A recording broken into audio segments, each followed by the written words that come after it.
যদি আপনার মূল্যটা নির্ধারণের জন্য ভোটের প্রয়োজন না হতো, তাহলে আমরা নিজের মূল্য পরিমাপ করি প্রশংসায়। কেন? ফাঁকা ঘরেও করতালির খোঁজ করি কিসের জন্য? আমার যে আমি সত্তা, এর কতটুকু ফুলে কেঁপে ওঠে যদি কেউ হাততালি দেয়। আজ আমরা কথা বলবো আমাদের ভ্যালিডেশনের যে ক্ষুধা সেই বিষয়ে, আমাদের যে অনুমোদনের আকাঙ্ক্ষা, প্রশংসার লোভ আর এর যে ফাঁদ সেই বিষয়ে। শুনতে থাকুন, এই প্রশ্নগুলোর উত্তর সামনে আসছে। কোথাও যাবেন না কিন্তু।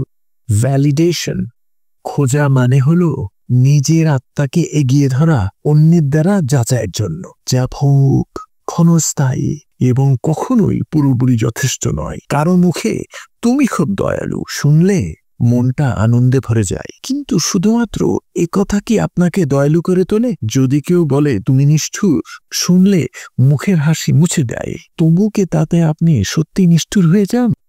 আমি ভাবি, আপনার সত্যটা কে নির্ধারণ করে? অন্যের কণ্ঠ না আপনার নিজের? নেলসন ম্যান্ডেলাকে তারা বলেছিল ষড়যন্ত্রকারী দক্ষিণ আফ্রিকার সরকারের বিরুদ্ধে। তাকে ২৭ বছর কারাবন্দী করে রেখেছিল। তাহলে কি তিনি একজন বিশ্বাসঘাতক হয়ে গিয়েছিলেন? কখনোই না। এরপর তিনি হলেন দক্ষিণ আফ্রিকার প্রথম কৃষ্ণাঙ্গ রাষ্ট্রপতি, ইতিহাসের শ্রেষ্ঠতম নেতাদের একজন নোবেল বিজয়ী। আল্লাহ সেই সত্তা যিনি জীবন ও মৃত্যু সৃষ্টি করেছেন যেন পরীক্ষা করা যায় কে উত্তম কর্মের শ্রেষ্ঠ। তাহলে আপনি কি শুধুই অন্যের মতামতের প্রতিচ্ছবি, নাকি ভিতরে লুকিয়ে আছে এক অপরিবর্তনীয় সত্তা যেটা প্রশংসাতেও বদলায় না, নিন্দাতেও না?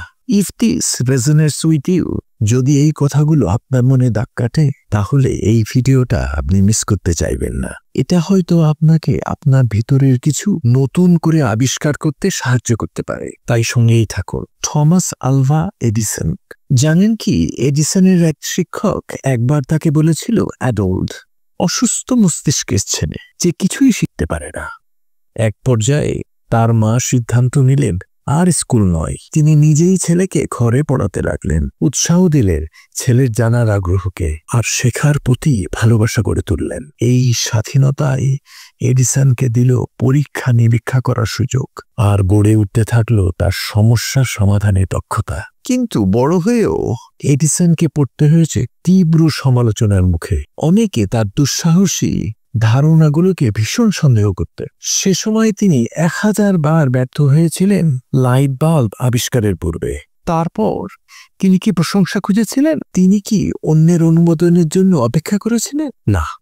যখন তাকে তার ব্যর্থতা নিয়ে জিজ্ঞেস করা হয়েছিল, Edison famously said, I haven't failed.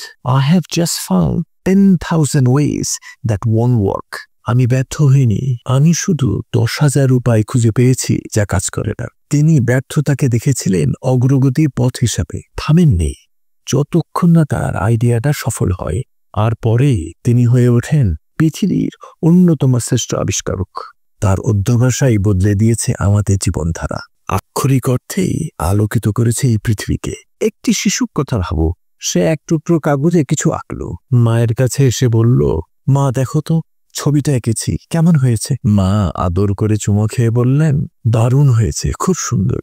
শিশুকে উৎসাহ দিতে, যদিও ছবিটা খুব একটা ভালো ছিল না। একজন শিশুর জন্য এটা ঠিকই মেনে নেওয়া যায়, কিন্তু একজন বুড়ো প্রাপ্তবয়স্কের জন্য এটা সম্পূর্ণ অপ্রয়োজনীয়। আমাদের জিমে একজন বয়স্ক লোক আসে, অন্তত ১ বছর ধরে তিনি আসছেন। যখনই জিমে আসেন প্রায় প্রতিবারই তিনি অন্যদেরকে জিজ্ঞেস করে, দেখো তো আমি কি ওজন কমাচ্ছি না? আমি শুনেছি লোকজন ভদ্রতা করে বলে, হ্যাঁ হ্যাঁ আঙ্কেল, অবশ্যই কমছে।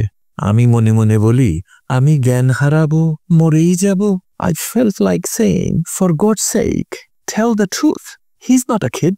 কেউ সত্যিটা বলে না কেন? উনি তো আর শিশু নন। পুরো ১ বছরে আমি তার শরীরে কোনো পরিবর্তন দেখিনি। একদিন দুর্ভাগ্যবশত উনি আমাকে সেই একই প্রশ্ন করলেন। আমি বললাম, একটু দম বন্ধ করুন আর পেটটা ভিতরে টেনে রাখুন। তিনি তাই করলেন। আমি তখন বললাম, এখন তো পেটটা একটু ছোট দেখাচ্ছে। আশা করেছিলাম তার জ্ঞান ফিরবে।